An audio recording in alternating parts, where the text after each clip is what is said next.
it feels very solid. I feel so confident na kayang-kaya niya to. Ikot tayo ha.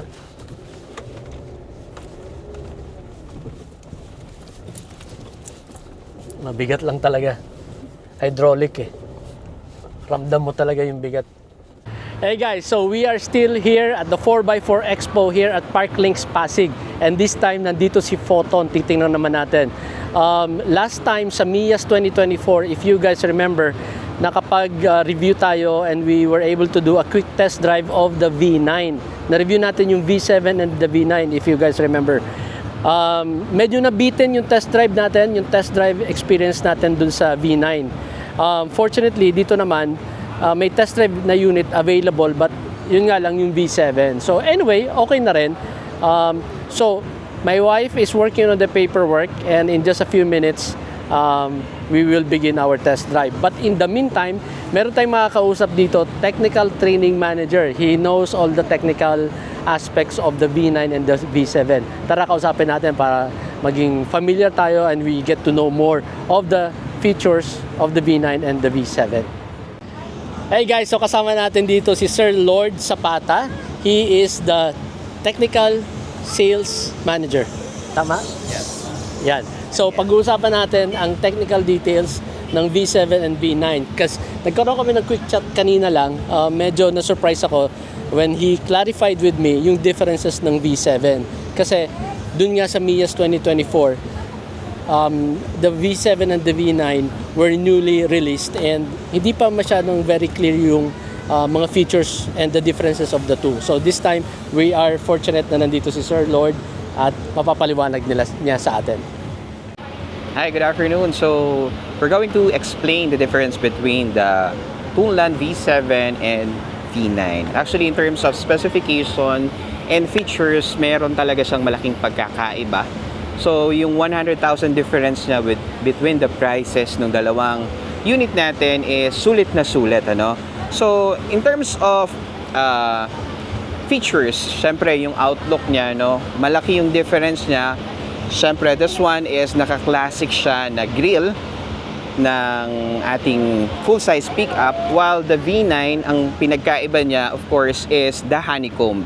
When it comes to headlights, so mapapansin nyo, no? So they are both equipped naman ng DRL headlights saka ng Bionic na LED headlights. But this one is naka C-type while the other one is inverted L. So almost the same lang naman ano in terms of outlook, pero makikita mo yung difference niya. Another difference is yung kaniyang over fenders. So si V9, so talagang meron siyang standard niya is yung over fender, while the V7 wala siya. Okay? And pagdating sa mga other features niya, exterior features, si V7, okay, yung kaniyang tailgate, wala po siyang tinatawag namin na tailgate step. Si V9 meron. Yes sir, yun yung pag pinindot po rito. So there's another step para yung ingress at ka-egress nung tao or kung sino man yung sasakay dito sa pinaka-bed mo is madali. Soft open na ba to, sir? Yes sir, soft open na to. Yeah. Nice. So actually ito mapapansin niyo si V7 single lang yung kanyang hydraulic clutch, yung hydraulic catch, while si V9 dalawa. So yun yung mga mapapansin niyo, small features, pero the major difference between the V7 and V9 is the technical features na in terms of suspension and yung steering. Si V7 po kasi, siya po ay equipped ng hydraulic power steering, and yung kanyang suspension, makikita natin, meron siyang leaf spring. So, typical pickup truck. Okay. Yan. So, leaf spring pa. Leaf spring po yan. Si V9? Si V9, sir, in terms of technical specification, naka-electronic power steering. So kung malambot na yung hydraulic power steering natin sa V7, mas malambot. So actually, when we describe yung EPS, para kang nagliliko ng sasakyan kahit isa, dalawang daliri mo lang. Okay? And for the suspension, so siya po ay naka 5-link suspension. And Mas comfortable. yes sir, so Maganda ang play. hindi mo manararamdaman yung typical ride ng isang pickup truck. Para ka nakasakay sa sedan or SUV.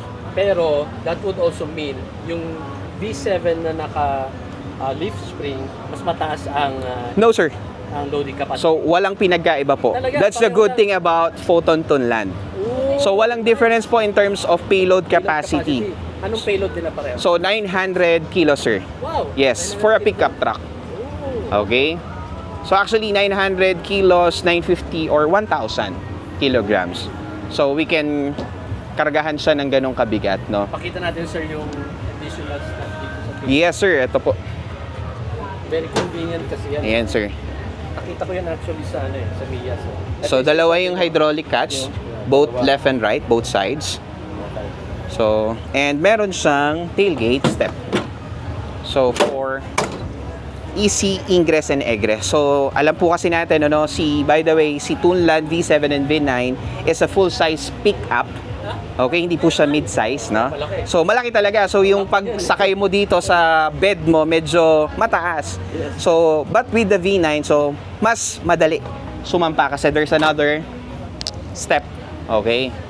Para dito sa V9 natin. Parang ito, more of a sports truck, ano? Yes sir, yes sir. Parang pangtapat sa Ford Ranger Raptor. And yun po yung kagandahan with Tunland, siya po ay less than 2 million. Yo. So hindi po kagaya ng mga sabi nga natin premium na brand in terms of pickup truck. Umaabot po ng 4 to 5 million. Kami less than 2 million lang. Meron ka ng full size pickup. Oo, laki niyan eh. Yes sir. Load din sa loob. So other than that, yun lang difference ng dalawa. Actually, in terms of interior features, so si V9 natin, siya po ay wireless charger. Okay. And naka-wireless charger na po siya. Si V7, wala po siyang wireless charger para sa mga Android and mga iPhone. Okay. Okay. And in terms of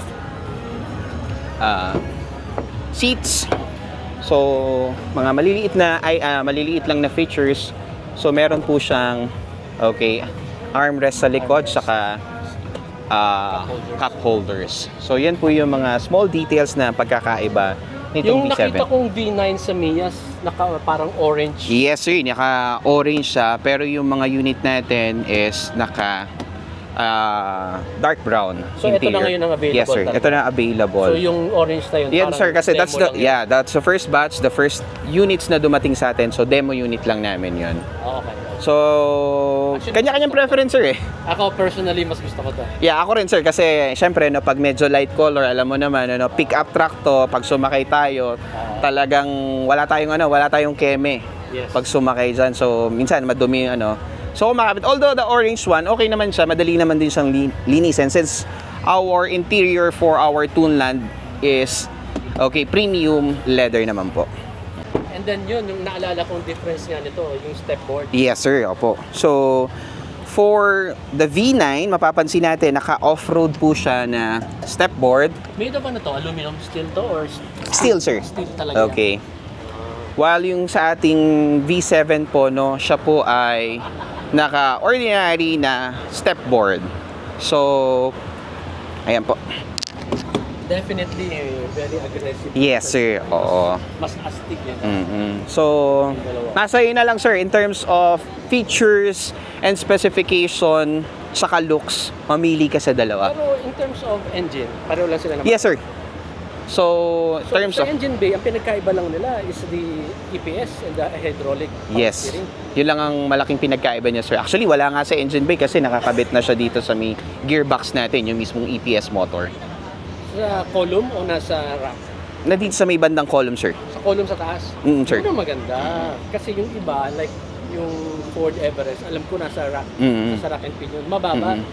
Mas maganda kung nasa column kasi mas mataas. Yes, Medyo sir. Iwas sa mga... Actually, hindi naman sa totally nandun sa may column. Andito pa rin siya sa almost pagitan ng rack and pinion tsaka ng column.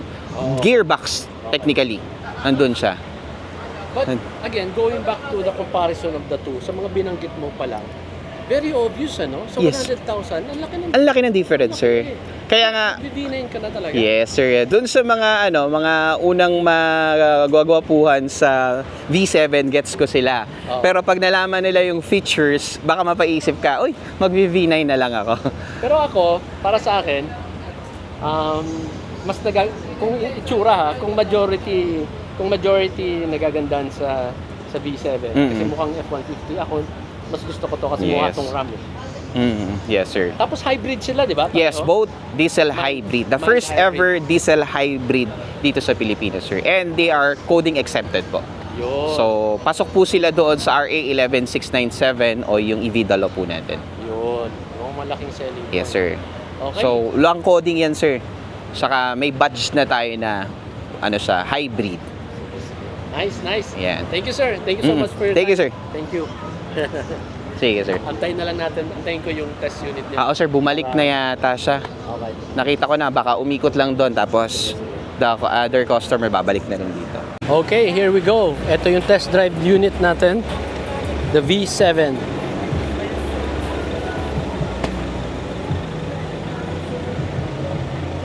Ang laki. My God. It's a full-size truck.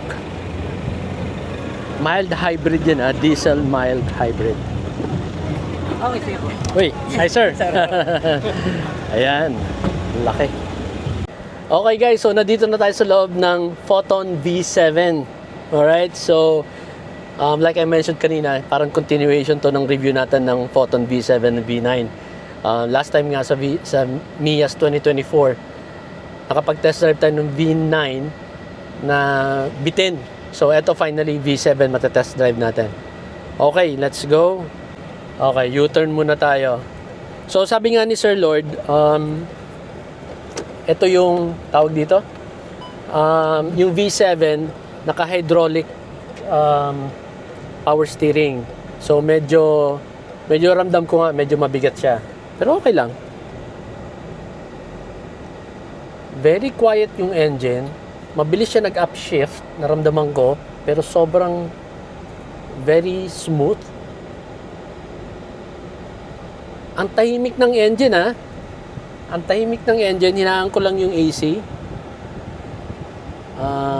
Asan yung fan nito, blah blah blah. Ayun.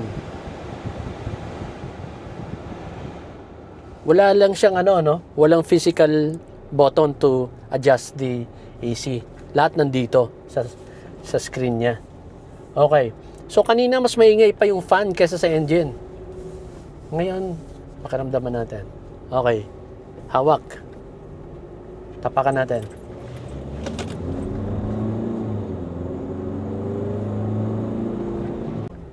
So, pagtapa ko kanina, just like, the typical turbo diesel, may konting turbo lag, tapos biglang pumasok yung turbo.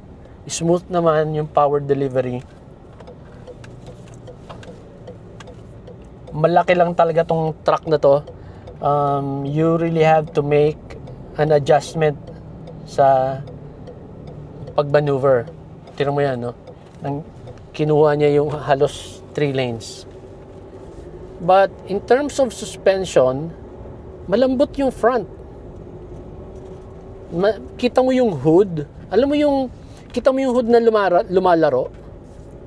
Nagpi-play, hindi yung lumalaban, hindi yung tumatalbog. Lumalaro siya. So maganda. So daanan natin tong manhole. Kumusta sa likod? May konting kalampag sa likod, ano? Kasi again, sa paliwanag nga ni Sir Lord kanina, naka-leaf spring to sa likod. So expect mo na medyo matagtag. Versus dun sa V9 na naka-multi-link tapos naka-coil spring, mas maganda ang play nun. Pero other than that, ayan, eto na naman, I remember nung pag-test drive namin ng V9, ang layo ni Kuya kasi ang lapad talaga, very spacious.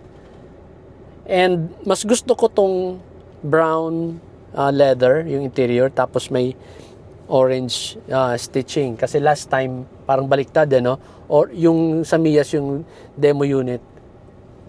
Pwede ba tayo kumaliwa? Yung demo unit, orange yung color ng leather. Tapos, may stitching ba yun? Parang, anong color? Orange din, ano? Walang contrast. Parang mas gusto ko to.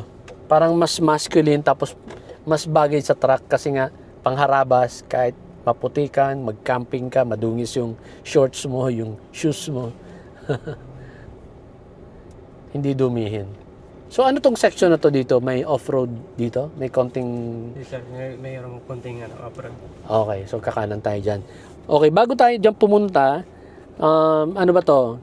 Kailangan nating i-adjust. So kapag naka-auto siya, ano siya? Ibig sabihin, automatic magkikick in yung tawag dito? Uy, namatay.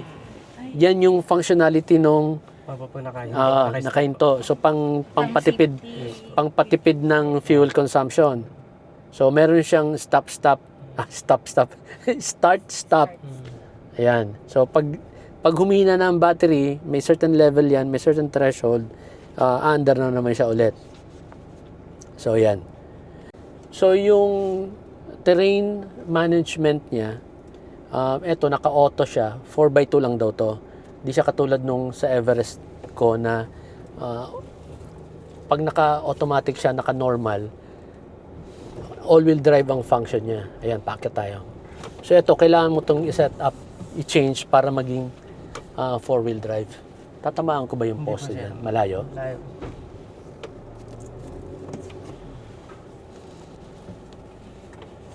Malaki. Ano to? Nagta-test drive din sila o magpa-park? Oo, magpa-park eh, no? Okay. So, sa ganitong condition, kailangan ba natin mag 4x4? Feeling ko hindi. Hindi po, sir. Pero gusto ko lang subukan. Okay, stop na, no? Tapos, igawin natin for high o for low? For high For siguro. high po siguro. For high lang, eh, no? Kasi pag low, alam ko, pag talagang sobrang Matarik. matarik talaga. Ayan. So, tingnan natin ang suspension. Well, definitely, sa ganitong condition ng terrain, hindi ka mag-worry sa ground clearance. Ang taas ng ground clearance nito eh. Maganda ang suspension sa front. Ulit-ulitin ko. Lumalaro talaga. Mafe-feel mong lumalaro yung front. And, Akala niya siguro magpo-port. Hindi po. Test drive lang, sir. nagta-test drive lang, ikot lang kami. So, yung likod, although naka-leaf spring, and I can tell medyo matigas nga siya, pero may advantage yung pagiging malaki ng truck eh. Kasi yung play, yung long wheelbase, yung pagiging malapad niya, hindi mo masyadong ramdam yung talbog ng suspension sa likod. At nag-iba yung nagbago, nag-adapt sa akin yung timpla ng engine. Ito ngayon, pag tinapakan ko, mas responsive na siya. Siguro kasi parang nagising siya kanina nung tinapakan ko na biglang tapak arangkada. So ngayon, ito responsive na siya. Konting tapak ko na lang, okay na. Sakit tayo pwedeng bumalik. Doon, sige. Daanan natin, sadyain natin itong rough road. Pakita mo. Yun. Kaya natin dumaan dyan? Kaya, Kaya yan? O sige. Pakita mo muna sa camera kung ano yung itsura. Anyway, hindi naman siya basa. So I think okay lang. So katulad nito, meron siyang start-stop no? Pag tinapakan ko, ayan. Hindi. Kanina nag-stop eh. Anyway, so tara. Pasok tayo dito.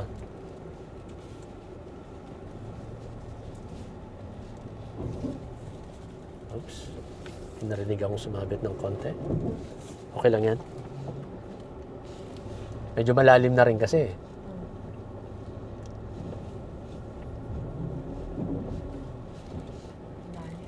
Galing. Pero wala akong parang dire-diretso lang siya. Wala kang mafe-feel na nag-struggle.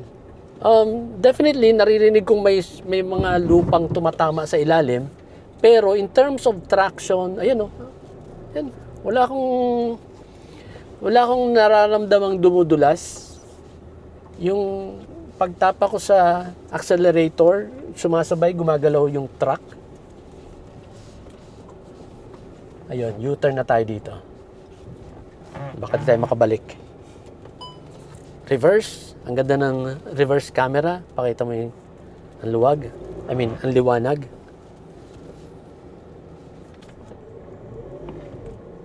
Okay. Sa tingin ko, mas maganda i-drive dito yung V9, ano? Kasi mas malambot ang ano nun. Ang steering. Ang power steering nun. Ganda.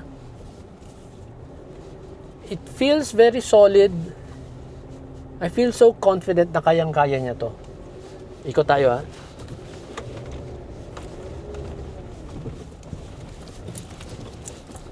Mabigat lang talaga. Hydraulic eh. Ramdam mo talaga yung bigat. Tama si Sir Lord eh. V9 ka na talaga. For a price difference of 100,000, naka-EPS ka na. Sa EPS pa lang panalo ka na eh.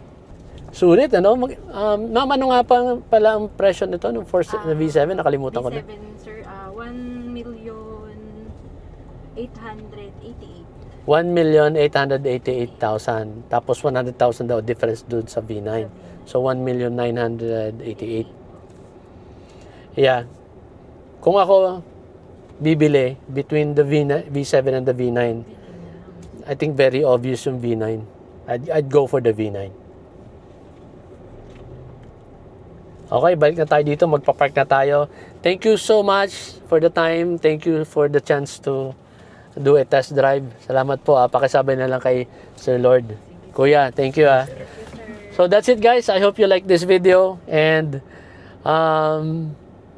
kaya pa ba natin? Subukan pa namin. Mainit talaga sa labas. Subukan pa namin mag-test drive pa ng ibang trucks dito for you guys. Alright, so stand by and I hope you stick around and stand by for more updates, for more test drives here sa 4x4 Expo Parklinks Pasig. Alright? Thanks for watching. Bye. Ipin lang natin yung ilalim kung alin yung mga tinamaan ng mga soil kanina kung nag-off-road tayo. Okay naman eh.